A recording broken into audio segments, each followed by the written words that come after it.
Hello everyone, forex trading में आप सभी का स्वागत करता हूं। हम जो भी सारे सेशंस देखने वाले हैं वो कम्प्लीटली बेसिक से स्टार्ट करने वाले हैं। फिर धीरे धीरे हम एडवांस चीज़ें देखेंगे और सारी चीज़ें प्रैक्टिकल देखने की कोशिश करेंगे ताकि आपको इजीली समझ में आए। चलिए आज स्टार्ट करते हैं हम डे वन के साथ। क्या क्या चीज़ें देखेंगे इस वीडियो में वो मैं आपको समझाता हूँ। पहले हम देखेंगे फॉरेक्स क्या होता है, उसके बाद एग्जाम्पल देखेंगे, देन मार्केट कैपिटलाइजेशन क्या होता है फॉरेक्स में, देन 24 आवर मार्केट कैसा काम करता है वो भी हम देखेंगे, then base and quote currency क्या होता है, major currencies and finally high volume currency क्या होती है वो हम समझने की यहाँ पर कोशिश करेंगे। तो चलिए हम पहले स्टार्ट करते हैं फॉरेक्स के साथ। फॉरेक्स क्या होता है, अगर मैं इजी वर्ड में समझाऊं फॉरेक्स का मतलब क्या होता है कि ऐसी जगह जैसे हमारा स्टॉक मार्केट भी होता है तो वहां पर क्या होता है, स्टॉक्स का बाइंग सेलिंग होता है।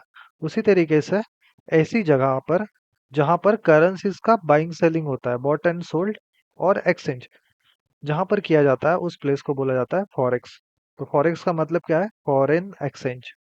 इसको एग्जांपल के साथ समझाता हूँ तो आपको डिटेल में समझ में आएगा। तो से फॉर एग्जांपल आप इंडिया में हो और इंडिया से आप दुबई भी जाना चाहते हो, तो मुझे एक चीज बताओ, आप इंडियन रुपीस दुबई में यूज कर सकते हो क्या? तो आंसर इज एब्सोल्युटली नॉट। तो वहां पर क्या चलेगा, उनकी करेंसी चलेगी। तो उनकी करेंसी क्या है, दिरहम, जिसको इंडियन करेंसी को आईएनआर बोला जाता है और वहाँ की करेंसी उसको एईडी बोला जाता है, अरब एमिरेट्स दिरहम। तो इसीलिए आपको क्या करना पड़ता है, इंडियन रुपीस होता है वो आप जब भी वहां पर जाते हो उस कंट्री में आपको एक्सचेंज करना पड़ता है। तो एक्सचेंज करते हो तो वहाँ की करेंसी आपको मिल जाती है। तो फिर वहाँ की करेंसी के साथ वहाँ आप ट्रांजैक्शन कर सकते हो या फिर वहाँ की कंट्री आप घूम सकते हो। तो आई होप बहुत ही सिंपल एग्जांपल के साथ समझा होगा क्या होता है फॉरेक्स। अभी हम देखते हैं मार्केट कैपिटलाइजेशन क्या होता है। जैसे कि हम कोई भी इंडियन स्टॉक देखते हैं, बड़ा या छोटा है, वो कैसे समझते हैं, उसके मार्केट कैपिटलाइजेशन से। तो इसी तरह जो फॉरेक्स होता है वो भी इसी तरीके से समझा जाता है कि एक्चुअल में कितना बड़ा है वो समझने की कोशिश करता है। तो मैं यहाँ पर दिखाता हूँ, देखो यहाँ पर तीन से चार बड़े मार्केट मैंने यहाँ पर दिखाया है।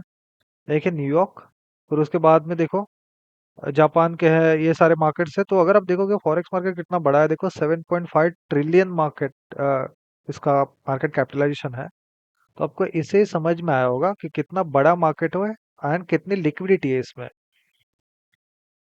तो आपको लिक्विडिटी का इशू कभी भी नहीं आएगा इस मार्केट में। तो हमें पता है कि हमारी अर्थ घूमती रहती है, तो कहाँ से मॉर्निंग स्टार्ट होती है एंड कहाँ पे नाइट होती है वो हम सारी चीज़ें समझने की कोशिश करते हैं। तो अगर आप और ध्यान से देख रहे होंगे तो यहाँ पर मैंने कुछ पिक्चर यहाँ पर अटैच किया है। तो अगर आप देखोगे तो राइट साइड है, राइट साइड पे आपको दिख रहा होगा सिडनी। सिडनी मतलब ऑस्ट्रेलिया। ऑस्ट्रेलिया न्यूजीलैंड इसी एरिया में आते हैं। तो मॉर्निंग यहाँ से स्टार्ट होती है पहले, देन उसके बाद आती है Tokyo Japan, and then London, and then New York. तो न्यूयॉर्क सेशन शाम को स्टार्ट होता है मोस्टली। मैं आपको टाइमिंग वगैरह सारी चीज़ें बता दूंगा, लेकिन ये चीज़ समझना, जो हमारा फॉरेक्स मार्केट स्टार्ट होता है ना वो एक्चुअल में न्यूजीलैंड से स्टार्ट होता है, लेकिन उसको सिडनी सेशन बोला जाता है।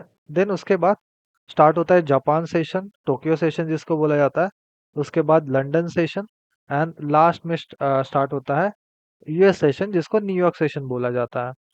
अभी इससे क्या समझ में आएगा कि कौन से करेंसी में कब लिक्विडिटी आएगी, कब लोग उनका मार्केट ओपन होगा तभी लिक्विडिटी वहां पर ज्यादा आएगी। तो हम भी देखते हैं ना, इंडियन मार्केट जब स्टार्ट होता है तो मॉर्निंग 9:15 को स्टार्ट होता है स्टॉक मार्केट, एंड देन 12:30 जब लंदन सेशन स्टार्ट होता है तो लिक्विडिटी ज़्यादा आने स्टार्ट हो जाती है।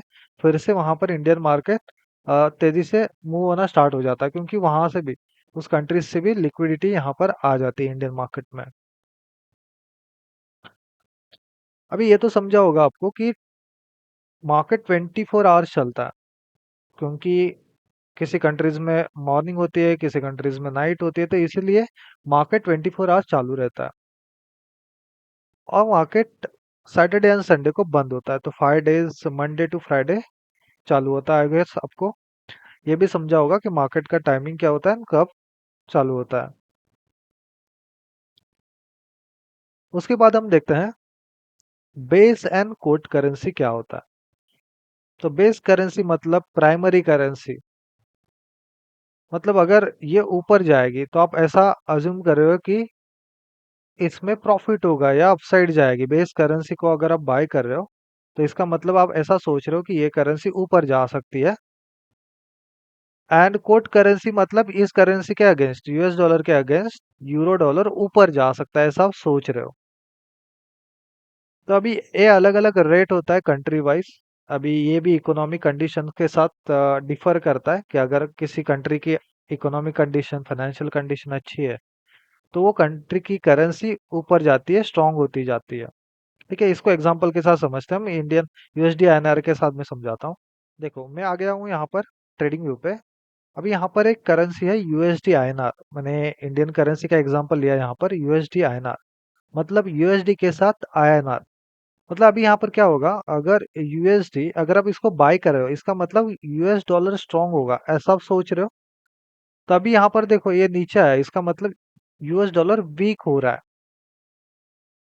अगर आप यहाँ पर ऐसे, मैं दूसरा और एक एग्जांपल दिखाता हूँ, से फॉर एग्जांपल यूएसडी एचयूएफ। अभी देखो यहाँ पर क्या हो रहा है, इस कंट्री के अगेंस्ट। अभी यहाँ पर आप क्या सोच रहे हो, ये हंगेरियन फॉरेंट है, ये हंगेरियन, हंगरी की करेंसी आई थिंक। उसके अगेंस्ट यूएस डॉलर बहुत स्ट्रांग हो रहा है, मतलब हंगरी की करेंसी है ना वीक हो रही है। जैसे मैं और कंट्रीज की बात करता हूँ, तो मैं और कोई दिखाता हूँ करेंसी, यूएसडी कैड। इसका मतलब क्या है, अगर आप इसको बाय करें इसका मतलब यूएस डॉलर स्ट्रांग होगा या यूएस मार्केट स्ट्रांग होगा, ऐसा आप सोच रहे हो। इसके एग्जांपल देखो कि समझो 2000 के अराउंड, मतलब ये ईयर की बात कर रहा हूँ, 2000 के अराउंड डॉलर कितना हुआ करता था, 45। हमारे आईएनआर की प्राइस कितनी थी, 45 रुपीज डॉलर के अगेंस्ट। लेकिन अगर हम 2024 पे आ रहे हैं तो यहाँ पर अभी डॉलर की प्राइस है 84 रुपीज के अराउंड है। इसका मतलब हम वीक होते जा रहे हैं यूएस डॉलर के अगेंस्ट। समझ में आया आपको? तो जो पहली करेंसी होती है उस पर ध्यान रखना, जो भी हमारी प्राइमरी करेंसी होती है उस पर ध्यान रखना, क्योंकि वही इंपॉर्टेंट होती है, वो करेंसी ऊपर जाएगी या नीचे जाएगी। इसलिए यहाँ पर हमें बाय सेल, हमें समझ में आता है कि उसको बाय करना चाहिए, सेल करना चाहिए, इससे ही समझ में आता है। ठीक है, आई होप ये अभी दोनों का डिफरेंस आपको समझा होगा। कंप्लीट आपको फोकस करना है, ये जो रेट होता है एक्सचेंज रेट, वो यूरो की कंपैरिजन में यूएस डॉलर के साथ होता है। तो ये चीजें ध्यान देना। तो पहला आपका फोकस होना चाहिए, जो भी होती है प्राइस ये यूरो डॉलर की है। ठीक है, अभी जो मेजर करेंसीज है उनकी बात करते हैं। जो ये 7 करेंसीज में इंपॉर्टेंट है, अगर आप ध्यान से देख रहे होंगे क्यों इंपॉर्टेंट है ये, क्योंकि वो यूएस डॉलर के साथ अटैच्ड है। देखो यहाँ पर सारी करेंसीज देखो, euro USD, GBP USD, USD JPY, USD CHF, then उसके बाद USD CAD, AUD USD, NZD USD. मतलब यूएसडी के साथ जो सारी करेंसीज है वो मेजर करेंसीज होती है। अभी यूएसडी क्यों, क्योंकि जो यूनाइटेड स्टेट्स है वो बहुत बड़ी कंट्री है और उसका वॉल्यूम भी बहुत ज़्यादा है, इसलिए वो जो सारी पूरे वर्ल्ड में ट्रांजैक्शन होती है यूएस डॉलर में ही होती है, इसलिए उसका मेजर शेयर है पूरे वर्ल्ड में। अभी हमने करी 7 मेजर करेंसीज के बारे में। अभी हम बात करते हैं कौन सी करेंसी ज़्यादा लिक्विड है। तो यहाँ पर आपको ग्राफ में भी शो हो रहा होगा, यूरो यूएसडी सबसे हाईली लिक्विड करेंसी होती है। तो मतलब आपको कहीं से भी इशू नहीं आएगा। और आप अगर आपको ट्रेड करना है 7 करेंसीज में ट्रेड करने की कोशिश करो, क्योंकि इनमें लिक्विडिटी काफ़ी अच्छी होती है, तो स्प्रेड आपको कम मिलेंगे, ज़्यादा स्प्रेड नहीं मिलेंगे। ज़्यादा बाइंग एंड सेलिंग प्राइस में जो डिफरेंस होता है बीच का, वो आपको दिखाई नहीं देगा। उसके बाद यूएसडी जेपीवाई, जीबीपी यूएसडी, ये सारे लिक्विड करेंसीज है। तो आपको जब भी ट्रेड करना है इन करेंसीज को प्रेफर करना है। तो आई होप आपको आइडिया आया होगा एक्चुअली बेसिक्स कैसे काम करते हैं फॉरेक्स में, और बहुत मैंने सिंपल तरीके से समझा यहाँ पर, ताकि आप 5-10 मिनट किसी जगह पर बैठे हो तो 5-10 मिनट में आपका सेशन खत्म हो जाए। ज़्यादा कॉम्प्लिकेशंस करने की ज़रूरत नहीं है, जितना आप इजी रखोगे फॉरेक्स ट्रेडिंग को उतना आपको इजीली समझ में आएगा। अगले वीडियो में हम बात करेंगे कि करेंसीज को अलग अलग कैटेगरीज में कैसे डिवाइड किया गया है, वो डिटेल में देखने की कोशिश करता है। फिलहाल मैं वीडियो को यहाँ पर ही स्टॉप कर देता हूँ। Thank you for watching this video.